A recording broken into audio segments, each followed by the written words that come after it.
This is going to be my preview look, my first preview look at the Ravens-Texans Week 1 matchup. This is going to be a long-form video, to be honest with you. I'm not sure that I'll be able to recreate this style or this length during the season. My intention is to have this out Monday night, so hopefully that's when I get it uploaded. But there's so many unique and interesting factors here. If you ask me, I don't think I can encapsulate all of them or even present a complete storyline in one preview. So what I'm going to attempt to do is give you some overall thoughts. If you're a Texans fan, this will give you kind of an etymology or history of how the Ravens offense has been defended. That's my attempt here. I don't know if I'll, get to that all the way.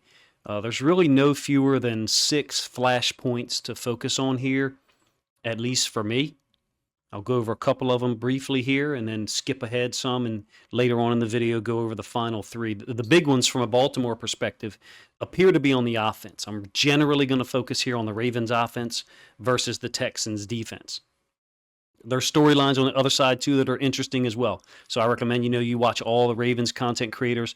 I don't really know any Texans content creators personally, but try to find them as well. I would encourage you to support all of them. Look, first, Lamar Jackson got a new contract.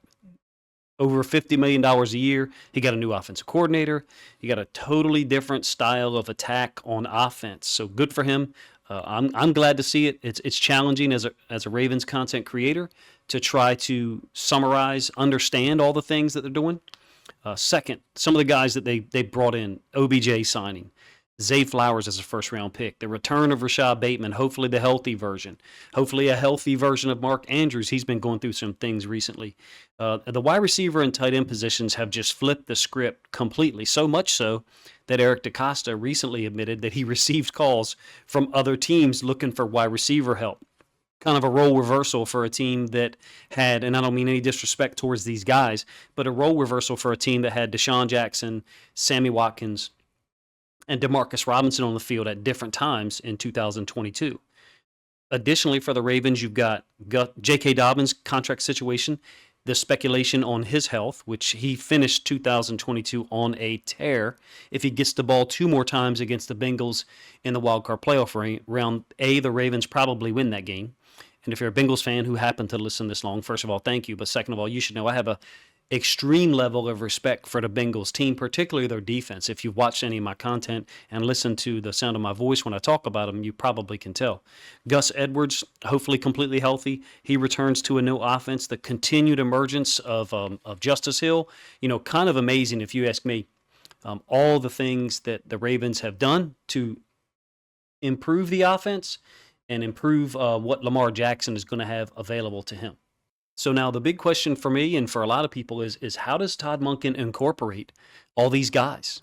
Some of these guys have carried NFL offenses in their past. Most of them have carried or led or spearheaded college offenses, clearly.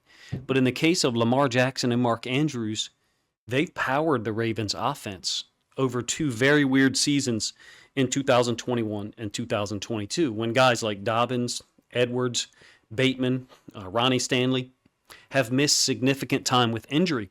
2023 is a really unique year because all of those guys appear to be completely healthy or close to complete health, number one. Number two, they've got a new offensive coordinator, and the starting offense hasn't played a down in the preseason, which seems quite intentional to me that the Ravens are trying to hide some of the things that those players are most comfortable with. And look, to be honest with you, Lamar himself has suffered season-ending injuries each of the last 2 years. Haven't even talked about, probably not going to talk about, the injury to Marlon Humphrey, how that's revealed a potential issue with the Ravens DB group. Now, the fact that it happened at the same time that Rock Ya-Sin was out, Pepe Williams out, that made it an even larger issue than it would have been if those other players had been healthy. It caused them to bring in Ronald Darby, a Maryland native, a guy from Maryland, from PG County, suffered an ACL injury in 2022, trying to bring him back to help stabilize the unit until Marlon returns. Some Texans-related storylines that I think are pretty unique. They brought in a new head coach, D'Amico Ryans. He's changing the culture. Let me rephrase that. He's changed the culture already, one day at a time. They brought in a rookie quarterback. They're bringing a rookie quarterback to Baltimore, which a lot of people I've heard say and are continuing to say that's a bad strategy. That's a huge barrier to getting a road win. But that rookie quarterback is C.J. Stroud. He's been involved in a lot of high-profile football games while at Ohio State, not the least of which was his incredibly accurate performance against two-time national champion Georgia in the college football playoff semifinals. The Texans' engine is certainly going to be powered by second-year running back Dameon Pierce, no doubt about it. He's a guy that's he's not talked about enough for how dangerous he is. All you have to do is go watch the Jags game from 2022, and you'll be able to see how dangerous that guy truly is. For a moment, we'll speculate on the Texans' offense. Some of this is a little bit educated because I've watched a lot of it in the preseason, but I'll have separate film study videos about the Texans' offense, about Dameon Pierce, about C.J. Stroud, hopefully as the week develops before the Week 1 game on Sunday. Look, what will the Texans' offense look like? I'll have, like I said, an extended film study preview that'll hopefully be out Friday night, Saturday morning. If you're a Texans fan and you've listened this long, usually I have Saturday morning content that's focused on the opposing opponent for the Ravens. Based on the preseason stuff that we've seen, look, Pierce looked incredible last year during his rookie season. I think the Texans' offense is going to be quite balanced, and I think they're going to find ways to utilize other players and have a balanced offense. It doesn't put too much pressure on C.J. Stroud. The comparison is going to be there between the 49ers/Dolphins offensive style and the hire that DeMeco Ryans made to bring in a guy who runs a similar system or presumably would run a similar system to take some of the pressure off C.J. Stroud. I don't doubt that that's part of what they're going to do. I think C.J. Stroud's up to the task. I'm not one who was looking at him pre-draft and saw all the negatives. I just saw all the things he can do and is capable of, and I continue to see that, at least in terms of the preseason, after a rough start, obviously, against New England, where he was put out there, if you ask me, without much support. So where do we start? I'm sure there's dozens of really good previews, for real on this game, so watch all of them.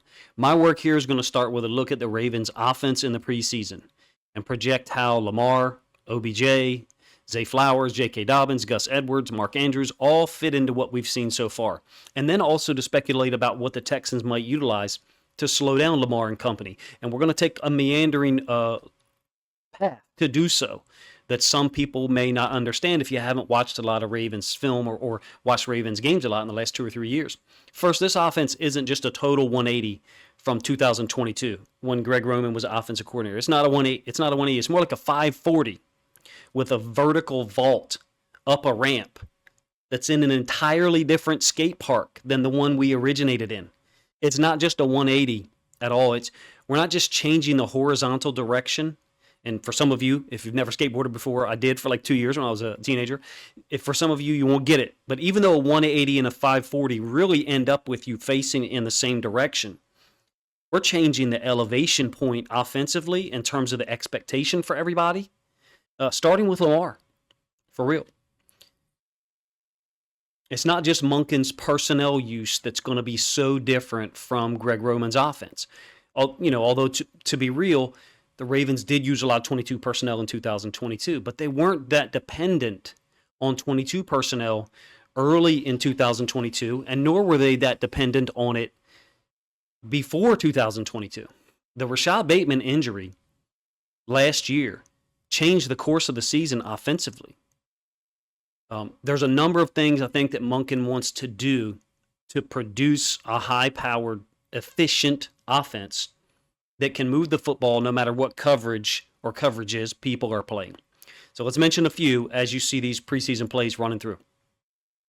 Pre-snap RPOs with a run concept to one side of the formation and a pass play to the other. Look, everybody does this, all right? Monken's use of it seems very intentional to make the defense defend the flats to one side. And the side I'm referring to is the boundary. To make them defend the flats into the boundary where you see Charlie Kolar catching his football, I think he wants to force the boundary side safety to spin down. I think he wants to try to get coverages declared for his quarterback, no matter who his quarterback is. Stetson Bennett, Lamar Jackson, Tyler Huntley, Josh Johnson. And this really, to me, leads me to point of emphasis number 2, and really 2 and 3 for the Ravens offense. Monken will constantly attack to the boundary away from the nickel defender. I think it's a foundational element to his offense. Talked about it in the podcast that I put out Saturday morning. If you didn't check that out, I'll try to link that up in the description. Feel free to check it out. But related to point number 1 and 2 is that Lamar is going to get something he rarely did receive before.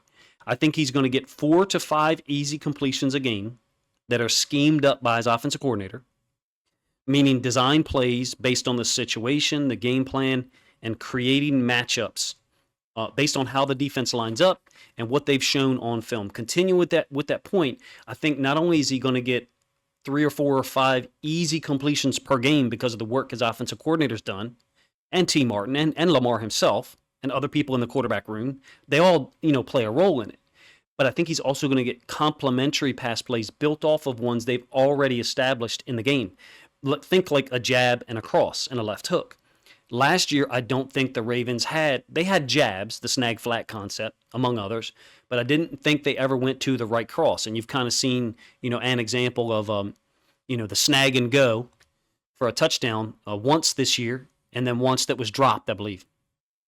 Lamar's completion percentage, I think, is going to go up this year, and I think it's going to go up as the season progresses. I think it's going to end up higher than his career percentage for a lot of reasons. More design plays, like I said, that are going to thwart the coverages the Ravens expect. Better matchups tilted in the Ravens' favor. We got to talk about that with OBJ, Rashad Bateman presumably being healthy, if not now, then soon. Zay Flowers, Nelson Aguilar is going to play a role there. Devin Duvernay being your, whatever number people like to apply. I don't like to put numbers in front of players because that's not the way I look at sports or athletics in general. But Devin Duvernay is a guy who's going to get a favorable matchup if he's on the field from a coverage standpoint. I think there's less times where Lamar is going to have to stay on one read too long because that has been an issue. That's been a Greg Roman issue and a Lamar Jackson issue. Generally, when Mark Andrews was number 1 in the progression. I do think Monken has retained some of the 2022 run concepts. I haven't really shown a lot of them here in this video, to be honest with you. I'm not really breaking down the film. That's not the point of this video. It's kind of to let plays run that illustrate the overall theme of what I'm talking about. Tyler Huntley's ran QB counter read or bash in the preseason, which was the Ravens' go-to concept on like 3rd and 2, is often unstoppable if we read it correctly. It'll be interesting to see the run-pass balance, not just in various situations and personnel groups, but in one specific personnel group, 11 personnel. As some of you know, we've charted 75, I think now 85. I've charted 10 more. But I'm only going to go off the data from 75 plays out of 11 personnel for the Ravens in the preseason. And it's very skewed. It's 19% run and 81% pass. Now, whether you're a Ravens fan or Texans fan, whatever, when you watch the game live, they don't tell you, they being the announcers, they don't tell you that the Ravens are an 11 personnel. They should. Somewhere on the screen, they should show that to you to help make the game more enjoyable and to give you as much information as possible. But think about that. 4 out of every 5 plays in 11 personnel is pass plays. That's not all on 3rd down. Some of it's on 1st and 10. In fact, the data we've seen is that the Ravens' best concept and situation as far as yards per play is 11 personnel pass on 1st down, something Greg Roman never did. And Todd Monken appears to A, want to do it often, and B, have his offense geared towards doing it very efficiently.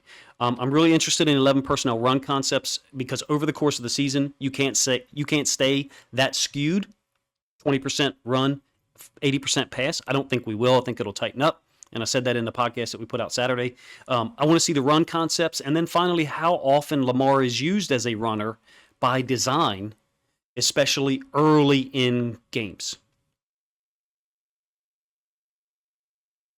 All right, so next piece that we're going to get to is looking at the Texans defense. Number 1, I think they'll be vastly improved. Now, that may not be the case in week 1 or early in 2023.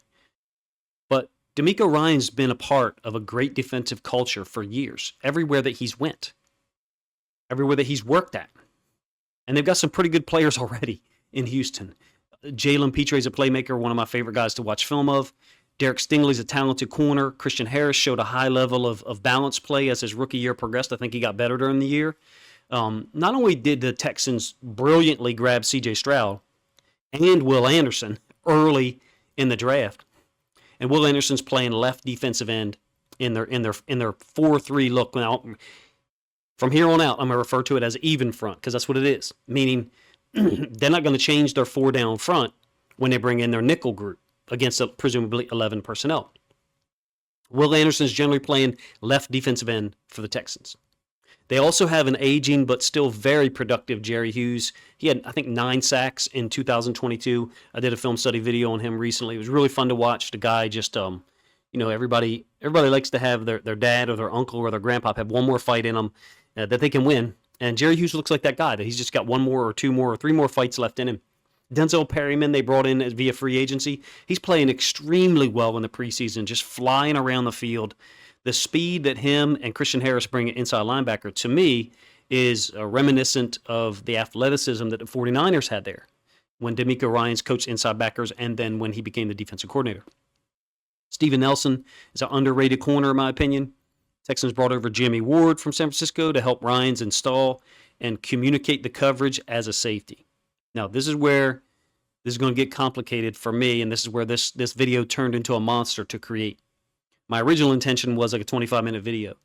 What do we expect them, the Texans, to do defensively in week 1? Well, there's preseason film. I'm showing you some of it now, and I'll show you some more later. Again, just coverages from the All-22.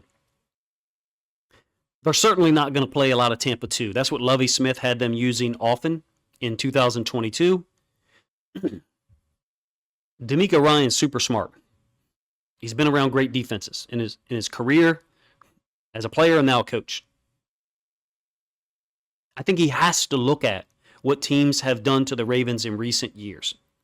And there's this really interesting duality or contrast that exists in the structure and the coverage of what teams have done, primarily because of the unique threat that Lamar Jackson is and has been, but also because of the type of offense they were running.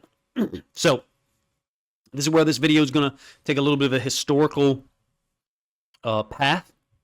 Teams have avoided man-free against the Ravens. What I mean by that is, now they played on 3rd down, don't get me wrong, but I'm talking about early downs. They've generally avoided man-free against the Ravens. Why?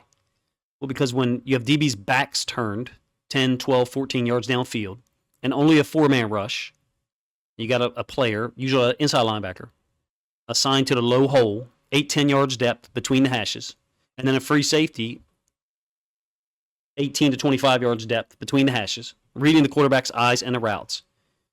Who stops Lamar when he breaks contain, when he gets out of the pocket? Think about the 2020 wildcard win in Tennessee, late in the second quarter. I think the Ravens offense was struggling to that point. I think they were down 10-3. Lamar takes off against man-free. 4-man rush, typical man-free that the Patriots under Belichick and the Titans under Vrabel played often.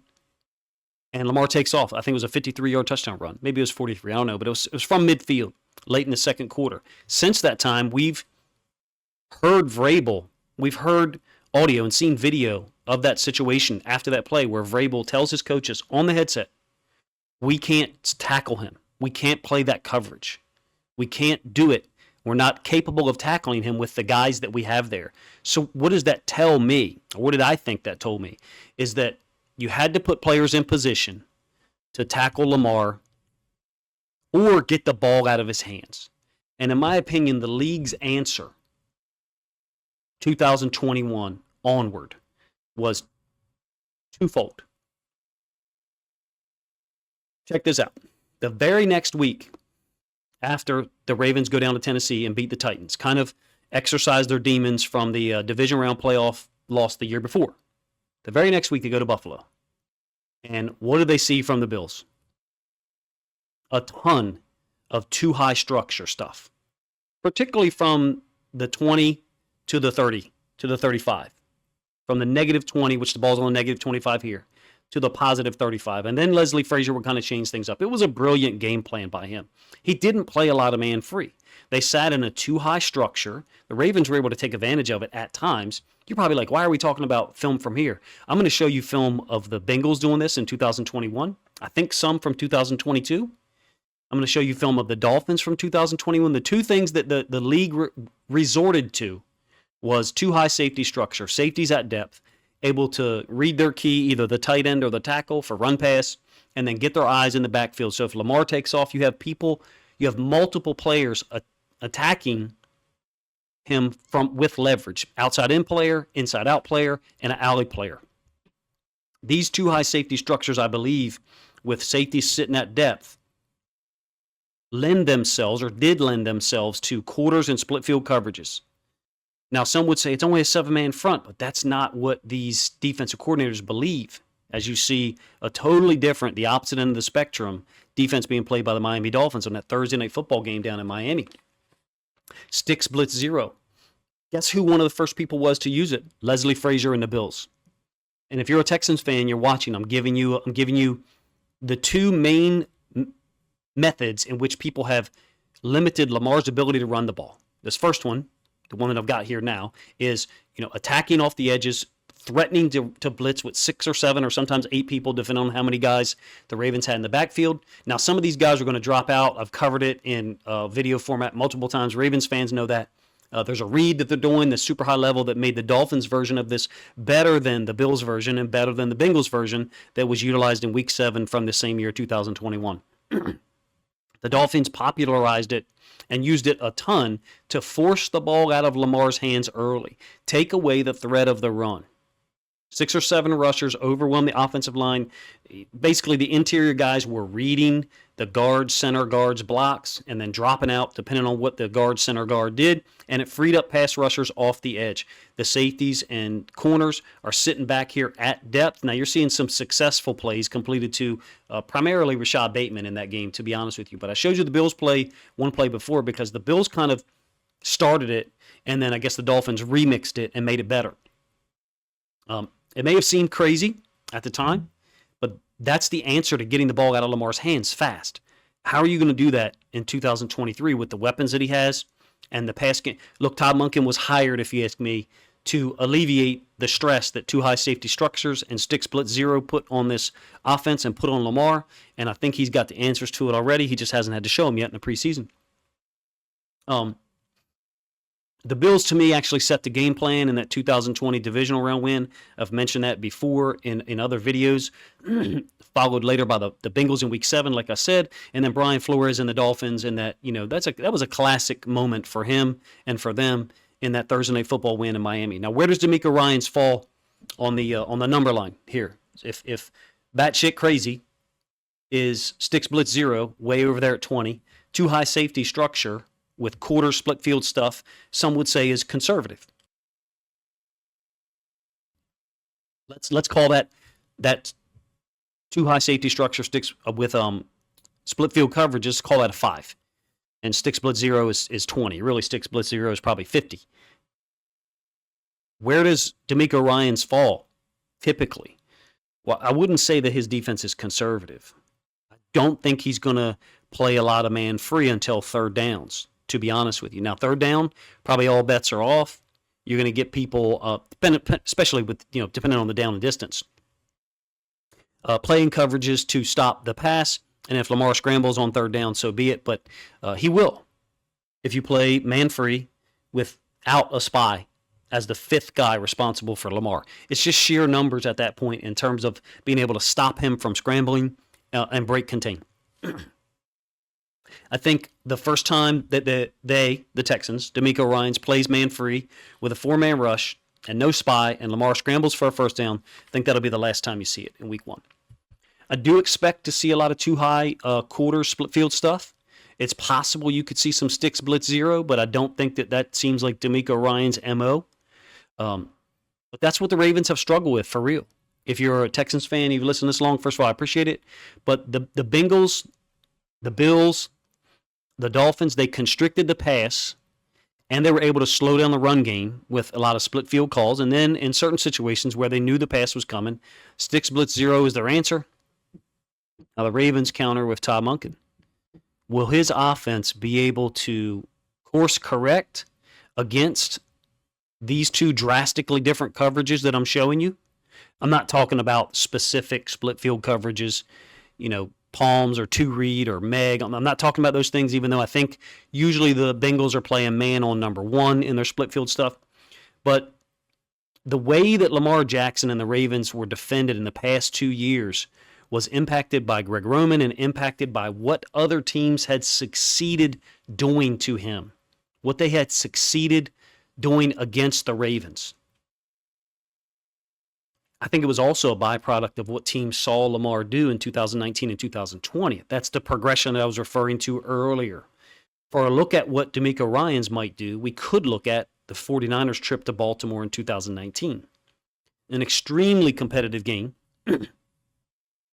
The Ravens, were making their historic 14-2 run through the regular season. Came down to a Justin Tucker field goal for a 2017 win. Weather played a role, right, in that game. But DeMeco Ryans was a part of the game plan. That was in the middle of the Ravens doing things that the rest of the league couldn't defend.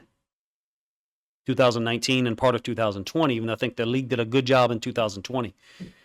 His defense, the 49ers that day, held the Ravens like 283 yards. Lamar was like 14 of 23 passing. Again, the weather impacted.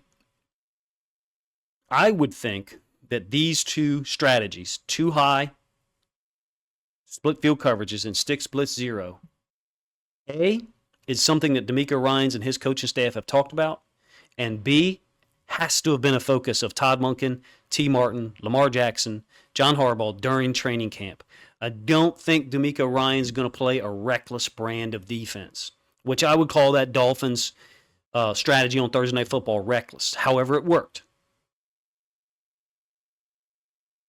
Given the opportunity that the Texans have to open the year and try to get a win in Baltimore against Lamar Jackson,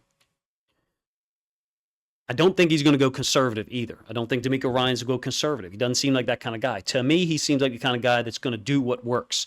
Well, the NFL doesn't know what works against Todd Monken's offense. That's the whole point. Todd Monken's offense is new. I would say Texans fans would probably describe Lovie Smith's defense last year as conservative. It didn't work against the run for them.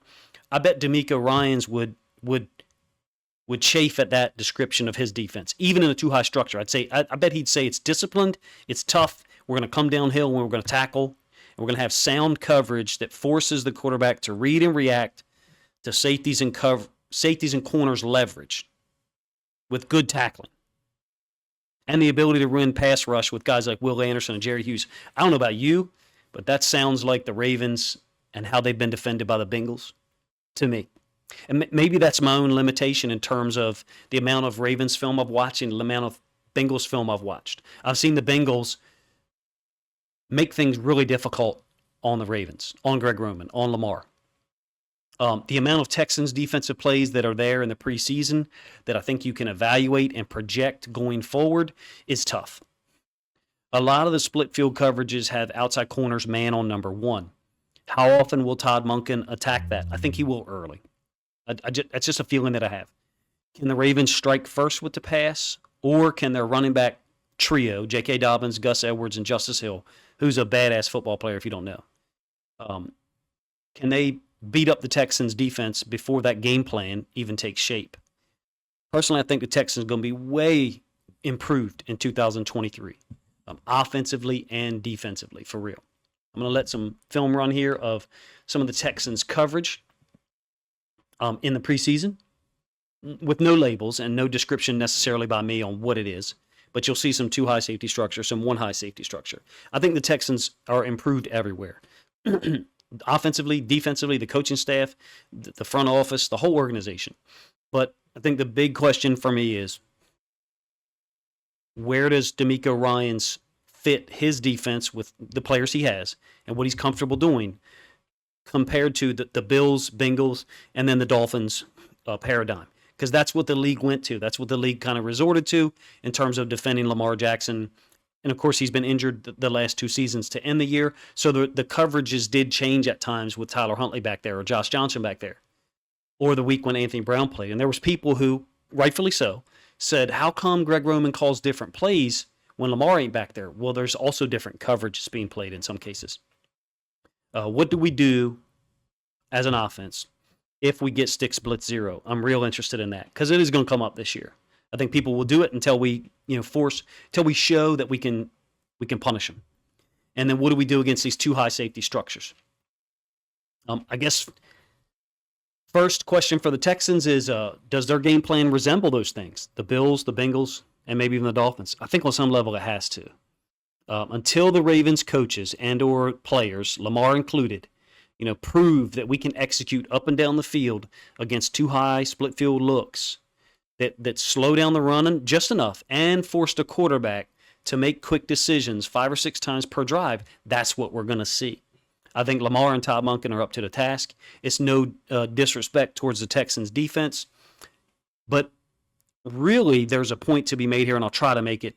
The concept of the split field coverages and safeties at depth, some people say they're looking right at Lamar. In some cases they are, but a lot of times they're reading their key, whether it's tackle, guard, tight end, and they're reacting off of that to either the route or the run block.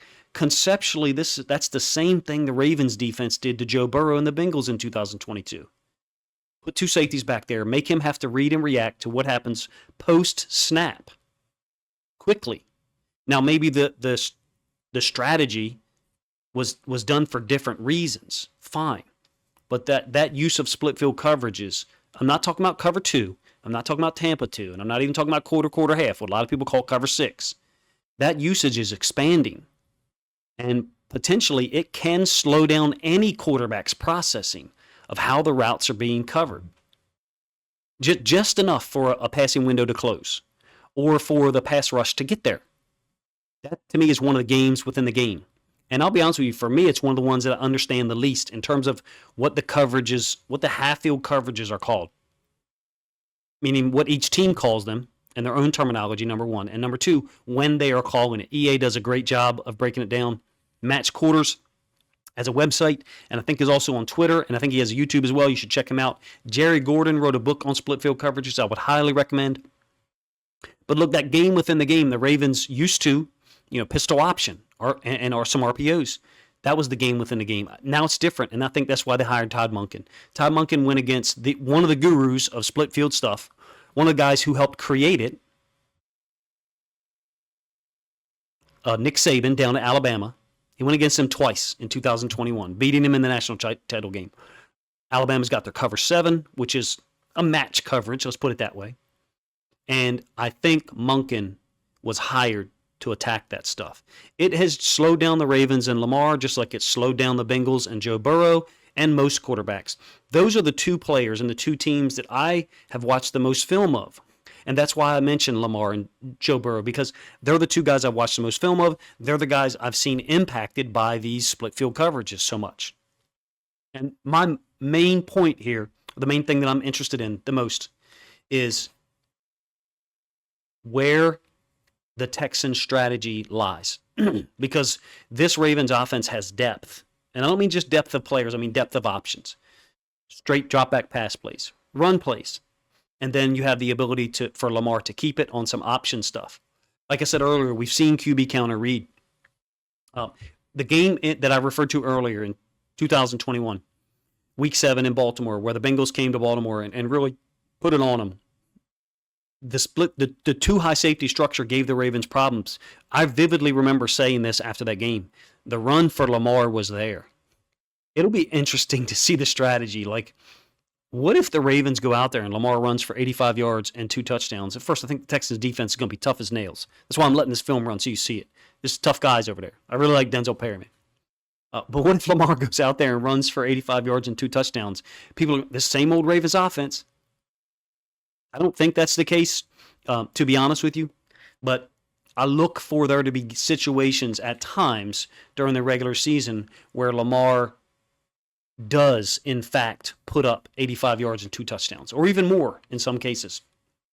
I expect DeMeco Ryans to force Lamar to execute against multiple different post-snap looks. So I think he's going to follow that Bills-Bengals blueprint. You can throw the Dolphins in there to a lesser extent. Has the Ravens preseason offense shown enough of a varied attack? I think it has, but some people may disagree, to break those old patterns. Meaning, already NFL coaches are saying, the old paradigm, the old way to defend them isn't going to work. Because now you've got healthy versions of J.K. Dobbins, Gus Edwards. You got more weapons out there at wide receiver. Hopefully we get a healthy version of Mark Andrews. The Texans still, to me, have to look at those old strategies and at least see if they work. And I said a while back that I thought Todd Monken was hired to attack those 2 specific things. The 2 high structure looks and stick split 0 with the run and the pass. I do think the Texans are vastly improved across the board, like I said earlier. I think they've got the ability to win more games than are being projected to right now. I do. Could they be this year's Lions, where they start slow, maybe 2-4 or something, and then get on a roll late? I think they can. I'm not pointing to specific games and saying, oh, the middle or the later part of their schedule looks easy. I'm not saying that. I think they've been thrust into a very challenging situation in week one, and it's tough. It's tough to project either team because of all the new faces. But one thing we know, with Lamar on the field and other really good players around him, it's going to be really tough to stop. I didn't even talk about Dameon Pierce at all, or C.J. Stroud. And like I said, I'll have film study videos on those guys later this week to talk about, what I think is a really fascinating matchup that's probably underrated across the NFL in terms of the amount of people looking at it and talking about it. Didn't even mention Kyle Hamilton, Marcus Williams, all the Ravens guys on the defensive side that are super talented, and really didn't spend a ton of time showing film of my favorite player to watch, really of all time, besides Ray Lewis, which is Lamar Jackson. I think the Texans are going to have a difficult time. This is an incomplete preview, but I'll give you a range of predictions, which is generally what I try to do. If you're familiar with my content, you know that. I think the way the Ravens have been defended in the past 2 years is going to change. It's going to have to. I think Todd Monken's going to force it to change. And I think Lamar Jackson and him have had conversations with staff members and other players about this is what people used to do. This is how we're going to attack and exploit that. And then the coverages that we see are going to change. So that could bring up new problems, which the Ravens then have to solve. I think they're up to the task. There's a range of outcomes here depending on turnovers and how the Ravens' defense performs without Marlon Humphrey, obviously, and how they tackle Dameon Pierce. He's a load, and he runs hard. But I think this offense is going to score points. I would say at least 24, 27 without turnovers being a factor at all. So I'll give you a range of scores. I could see 27-17 Ravens. I could see 24-20 in a clean game with no turnovers on either side if the Texans' defense plays really well. I could even see the Ravens winning 31-17 or 31-20 if they're able to get +1 or +2 turnovers and their defense remain very sound against the pass and be able to tackle Dameon Pierce in open field and in congested space. The dry field, I think, is always going to impact the Ravens this year. I think particularly with our 11 personnel looks, Monken is going to look to get people in space, and having a dry field with guys like Zay Flowers, Rashad Bateman, who can make people miss against the pass. Mark Andrews underrated in that area as well. And then in a run game with J.K. Dobbins, Gus Edwards, and Justice Hill. If Monken can generate high percentage throws for Lamar 2 to 3 times per drive, we have other playmakers that are going to make plays. There'll be less stress on Lamar, and I would say less wear and tear over the course of a game. And when those moments come up, 3rd and 2, 3rd and 7, late third quarter or fourth quarter, and a team decides to play man-free with no spy because they're having trouble matching up with our receivers and tight ends, which they will, then Lamar will be able to make a play with his legs. I think he'll be more able to do that if he's not stressed like, I'll give you a 2-game turnaround that I've referenced many times. 2021 at home against the Vikings, I think Lamar carried the ball 20 times and threw the ball 37 times. 4 days later, we went down to Miami, and we had an offensive stinker. Credit to the Dolphins for their strategy and the way they played it and how physical they were. They were the better team that night. I offer to you that Lamar's workload that previous Sunday should never have been that high, being that we were playing 4 days later and he was the engine that kind of drove our team. My point is, I think there'll be more ways to lessen his workload, particularly early in games. And when we come up on that situation, like I just described, a Sunday, Thursday turnaround, which I think should be illegal as an aside. I hate Thursday night football games. I don't think it's beneficial at all for the product, and it's certainly not beneficial for the players and their body and their health. But in any case, when we do come upon that situation, hopefully somebody in the coach's room says, hey, maybe we shouldn't run Lamar 20 times on Sunday if we expect them to turn around and play in a different state 11 hours away or whatever Florida is, 14 hours away, 4 days later. I think the Ravens can win this game 6-7 times out of 10 with absent turnovers on either side. So 0 turnovers on either side. I think the Ravens are the team that looks like they should have the better chance to win. I think the Ravens O-line is going to be tested because the Texans, I would suspect, are going to generally stick to 4-man rushes and then occasionally bring 5 and play some type of high-pressure coverage that leaves them potentially more at risk on the back end. But but possibly overwhelms our offensive line. Our offensive line hasn't been able to play as a complete unit yet in the preseason, which some people would say is an issue, but I think they are probably as ready to go as any other part of this team. We'll see if I'm correct or not. 3 things to look for is the opening possession of the game. So far in the preseason, Monken's 2 for 3 in terms of opening possession of the game where they look overwhelming. That first preseason game of the year, the offense, I thought, stunk it up in the first half. And then Tyler Huntley, first possession of the third quarter, came out and it went right down the field. It seems to me like Monken is really good at scripting things and forcing defenses to adjust to what he's doing early. Now, I don't know how much carryover that'll be, meaning are the Ravens going to be a team that scores 14 or 17 points on their first 4 possessions every week? Well, no, but it looks to me like he's a guy who comes out prepared and has the players prepared to attack from the opening bell. That's one possession I would look for. That's one situation I would look for that I think impacts this game. The second one, late second quarter, 2-minute situations and doubling up.